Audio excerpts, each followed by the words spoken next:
አዲስ 1879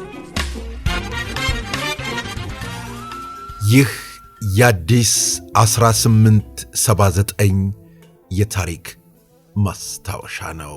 የማስታወቂያ ሚኒስትር የነበሩት ዶክተር ጌታቸው መካሻ ጋዜጠኞችን የሚወዱ በስራቸው ደፍረው እንዲጽፉ የሚያበረታቱ በመሆናቸው ተወዳጁ ሚኒስትር እየተባሉ ይጠሩ ነበር። ዶክተር ጌታቸው መካሻ በጋዜጠኞቹ ተወዳጁ ቢባሉም በከፍተኛ የመንግስት ባለስልጣናት ግን ወቀሳ የሚደርስባቸው ነበሩ።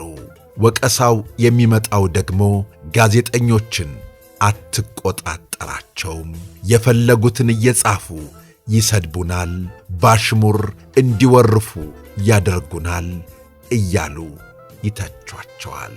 በዚህም ጋዜጠኞቹ ከ30 ብር እስከ 100 ብር እንዲቀጡ ትዕዛዝ ሲተላለፍባቸው ዶክተር ጌታቸው ከ200 ብር ላይ 50 ብር ቀተን ጋዜጠኛው ላይ የበለጠ ብሶት ለምን እንፈጥራለን እያሉ ለጋዜጠኛው መከላከያ ይሰጡ ነበር።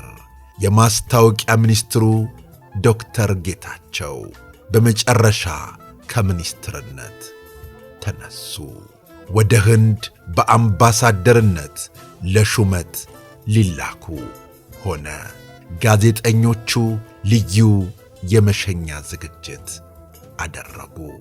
አንድም የቀረ ጋዜጠኛ አልነበረም። ሁሉም እየተነሳ የዶክተሩን ስም እያነሳ ተናግሮ ሲያበቃ እምባውን ያፈሳል። ዶክተሩ ግራ ገባቸው።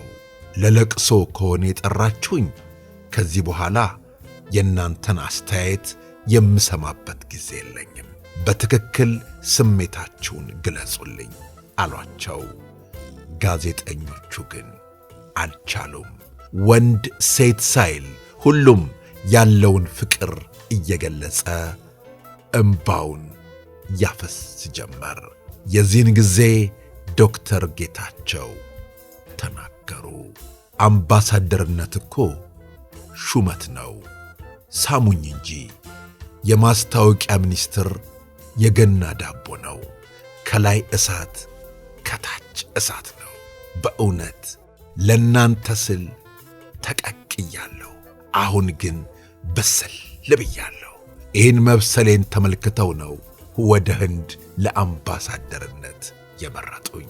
ከዚህ በኋላ እንደኔ የሚከላከልላችሁ ጠበቃ የሚሆንላችሁ ሰው ስለማይኖር የምትሰሩትን ሥራ በጥንቃቄ ስሩ ብለው ሲናገሩ አዳራሹ በለቅሶ ተሞላ። ዶክተር ጌታቸው አለቀሱ። እንባው ካበቃ በኋላ ለቅሶው ከቆመ በኋላ ዶክተር ጌታቸው ተናገሩ። እኔ አንድ ነገር ልንገራችሁ። ብዙዎቻችሁ የማታውቁት አንድ ነገር አለ። እዚህ ውስጥ ያላችሁ ሁላችሁም ተወዳጅ ጋዜጠኞች ናችሁ። በየጊዜው ቢያንስ በሳምንት 2 ጊዜ የደሞዝ ቅጣት ይመጣባችኋል። ያንን ግን የምከላከለው እኔ ነኝ። እሳቱም ያርፈው እኔ ላይ ነው። ሳልነግራችሁ እኔው ራሴ ሁሉን ነገር እቋቋመው ነበር። ከዚህ በኋላ የሚመጣው ግን ይህን የሚያደርግላችሁ አይመስለኝም። ስለሆነም ጠንቅቃችሁ በርትታችሁ ስሩ ብለው ምክር ሰጧቸው። ጋዜጠኞቹ ግን አልቻሉም። በቀጣዩ ቀን በወጣው አዲስ ዘመን ጋዜጣ ላይ ዶክተር ጌታቸውን የተመለከተ ለየት ያለ ጽሑፍ ወጣ። ዶክተር ጌታቸው ተበሳጩ። ይሄን ያህል ጽሑፍ ለኔ አይገባኝም ብለው ወቀሳ አቀረቡ።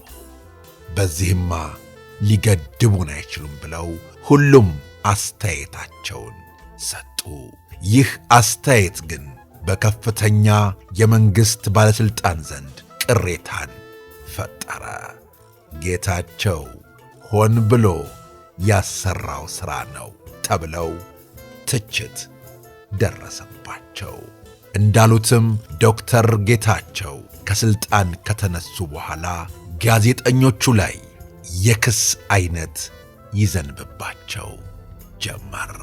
የደሞዝ ቅጣቱም በየአይነቱ ይመጣባቸው ቀጠለ። ይህን የተረዱት ጋዜጠኞቹም ከዚህ በኋላ የሚከላከልልን የለም ብለው ሁሉን ነገር በአግባቡና በልኩ መስራትን ቀጠሉ። ተወዳጅ አለቆች ምንጊዜም በሠራተኞቻቸው ሁሌም ይታወሳሉ፣ ይዘከራሉ። መጥፎዎቹ ደግሞ ገና ስማቸው ሲነሳ ሠራተኛ ሁሉ ይንዘፈዘፋል። ለማንኛውም በተሰጠን ዛሬ በተቀመጥንበት ወንበር ለሠራተኞችም ለባለ ጉዳዮችም መልካም ሥራ የምንሠራ እንሆን።